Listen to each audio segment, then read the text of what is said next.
Hello and welcome to SKB shots. ICC champions trophy ఎట్టకేలకు schedule అనేది బయటకు వచ్చింది అండ్ హైబ్రిడ్ మోడల్గానే జరుగుతోంది.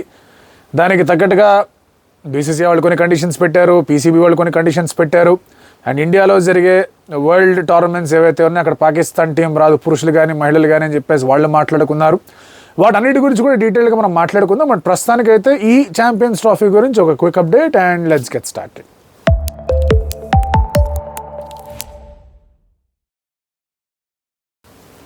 అవుతుందా అవదా దగ్గర నుంచి ఎక్కడ అవుతుందా అనే క్వశ్చన్ మార్క్స్తో స్టార్ట్ అయ్యి అసలు అవ్వకపోతే ఏంటి ఆ పరిస్థితి అన్నట్టుగా తయారై ఇన్ ది ఎండ్ ఎట్టకేలకు సంజోతాలు జరిగాయి. ఎవరో ఒకళ్ళు రాజీ పడ్డారు, ఓకే అనుకున్నారు.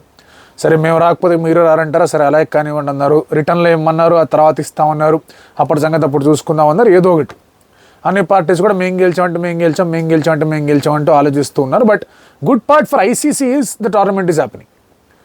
Bad part for star is they will have to spend some amount on that.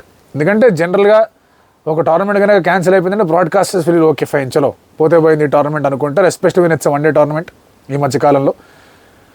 But again having said that only ఇటువంటి టోర్నమెంట్స్ మాత్రమే వన్ డే ఫార్మాట్ని అలైవ్గా ఉంచగలరు.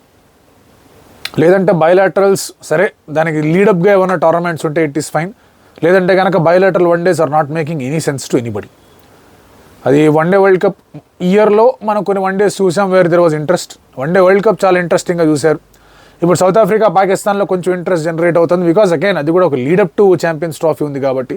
లేదంటే అబ్సల్యూట్లీ అది ఎక్కడ కూడా వర్కౌట్ అవ్వట్లే.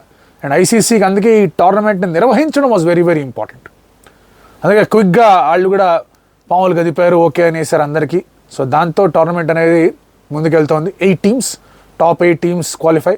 అండ్ అందులో ఒక టీంలో Afghanistan, Australia, England, south Africa ఒక పూల్లో, ఇంకొక పూల్లో India, Pakistan, New Zealand and Bangladesh. India ఆడే మ్యాచ్లన్నీ కూడా యూఏఈలో జరుగుతాయి. అది అబుదాబియా, షార్జానా లేదంటే కనుక దుబాయ్ అనేది కాల్ ఇంకా తీసుకోవాల్సి ఉంది. మోస్ట్ ప్రాబ్లీ దుబాయ్ అంటున్నారు విశ్వసనీయ వర్గాలు కానివ్వండి, కొంతమంది స్పోర్ట్స్ జర్నలిస్టులు కానివ్వండి. దుబాయ్లో జరిగే అవకాశం ఉందంటారు. వేరే ఇట్ హ్యాపెన్స్. ఆ స్టేడియంని బట్టి, దాన్ని బట్టి, ఆ లాజిస్టిక్స్ని బట్టి వాళ్ళు ఒక కాల్ తీసుకుంటారు. సో ఇండియా ఆడే మ్యాచ్లు అన్నీ కూడా దుబాయ్లో జరుగుతాయి, మిగతా మ్యాచ్లన్నీ పాకిస్తాన్లో జరుగుతాయి. సో ఇక్కడ ఈ గ్రూపింగ్ కూడా మీరు అబ్జర్వ్ చేసుకుంటే pool 2 it's very fairly simple for them. Australia కానీ, ఇంగ్లాండ్ కానీ, సౌత్ ఆఫ్రికా కానీ, ఆఫ్ఘనిస్తాన్ కానీ, పాకిస్తాన్లో ఉండే మ్యాచ్లు ఆడతారు. వాళ్ళు ఎక్కడ ఇంటర్నల్ ట్రావెల్ చేయాల్సిన అవసరం లేదు వాళ్ళకి. పూల్ ఏ విషయానికి వచ్చేస్తే కనుక ఎస్ బంగ్లాదేశ్ అండ్ న్యూజిలాండ్ ఒక ట్రిప్ యూఏఈ కొట్టేసి రావాలి పాకిస్తాన్కి. ఎందుకంటే Bangladesh Pakistan match, New Zealand Pakistan match పాకిస్తాన్లోనే జరుగుతుంది. Bangladesh India match, New Zealand India match, India Pakistan match అనేది మాత్రం యూఏఈలో జరుగుతుంది. అండ్ ఇండియా కనుక సెమీఫైనల్స్కి క్వాలిఫై అయ్యింది అంటే కనుక మార్చ్ 4వ తారీఖు ఒక సెమీఫైనల్ యూఏఈలో షెడ్యూల్గా పెట్టారు. అండ్ ఒకవేళ ఇండియా క్వాలిఫై కాకపోతే అదే రోజున పాకిస్తాన్లోనే మ్యాచ్ జరుగుతుంది. ఫైనల్ అగైన్ యూఏఈలో జరుగుతుంది. ఇండియా క్వాలిఫై కాకపోతే ఫైనల్ విల్ హ్యాపెన్ ఇన్ ఇక్కడ మళ్ళీ పాకిస్తాన్లో జరుగుతుంది. 4th మార్చ్న పెట్టిన సెమీఫైనల్స్కి రిజర్వ్ డే అనేది లేదు. 5th మార్చ్ పెట్టిన దానికి రిజర్వ్ డే అనేది ఉంది. ఈ లాజిక్ నాకైతే అర్థం కాలేదు. ఎందుకంటే finals are played on 9th.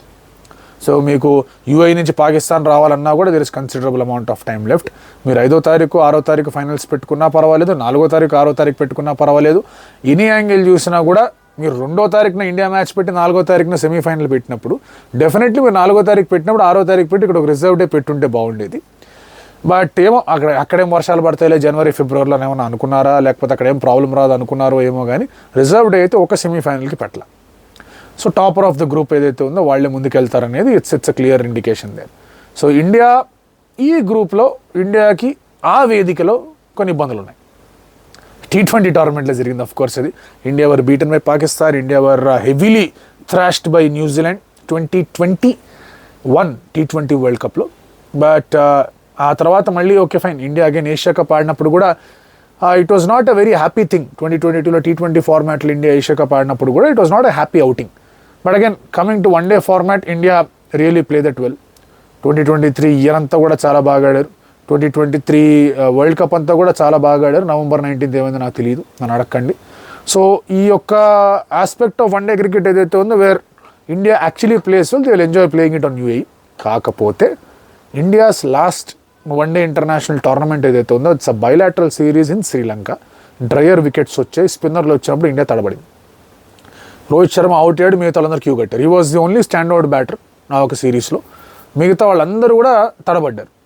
కొంచెం కాంట్రిబ్యూషన్స్ వచ్చినట్టున్నాయి కానీ but they were all not enough.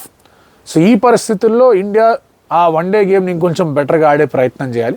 And I'm sure me host nations is Pakistan కాబట్టి they will also prepare drier kind of a wicket. బంగ్లాదేశ్లోనే స్పిన్నర్స్ ఉన్నారు. న్యూజిలాండ్ స్పిన్నర్స్ గురించి మనకి ఫ్రెష్గానే అనుభవం ఉంది. అది డిఫరెంట్ బాల్ అయినా కూడా స్పిన్నే. Pakistan will also ready their spinners and come in. So it is not going to be easy. Champions trophy దుబాయ్లో జరుగుతున్నప్పుడు one thing India can actually feel happy about is ఆ సమయంలో మీకు ఎక్కువగా ఇబ్బంది అనేది ఉండదు ఇన్ టర్మ్స్ ఆఫ్ హీట్. చలి కాస్త ఎక్కువ అవుతుంది అనుకుంటున్న సమయంలోనే I think by night match అనేది అయిపోతుంది. So India can actually take things a little easier అనే ఫీలింగ్ ఉంటుంది, ఎస్పెషలీ వెదర్కి సంబంధించి. బట్ ప్రాక్టీస్కి సంబంధించి చూడాలి. ఇంగ్లాండ్తో టూర్ అనేది ఉంది. జాస్ బట్లర్స్ స్క్వాడ్ కూడా అనౌన్స్ అయిపోయింది, ఇంగ్లాండ్ స్క్వాడ్ కూడా. సో ఆ ఇంగ్లాండ్తో ఆ వన్డే మ్యాచ్లో ఎట్లా ఆడతారు ఏంటి అనేది చాలా చాలా ఇంపార్టెంట్. ఇండియా 6 వన్డేసే ఆడాలి. అటువంటి పరిస్థితుల్లో 3లో 2 ఓడిపోయారు, ఒక టై అయింది. మిగతా 3 ఎట్లా ఆడతారు అండ్ టీం అనేది ఎలా ఉంటుందనే దాని గురించి మనం తర్వాత మాట్లాడుకుందాం. ఛాంపియన్స్ ట్రోఫీ హైబ్రిడ్ దాని గురించి కూడా తర్వాత మాట్లాడుకుందాం. Till then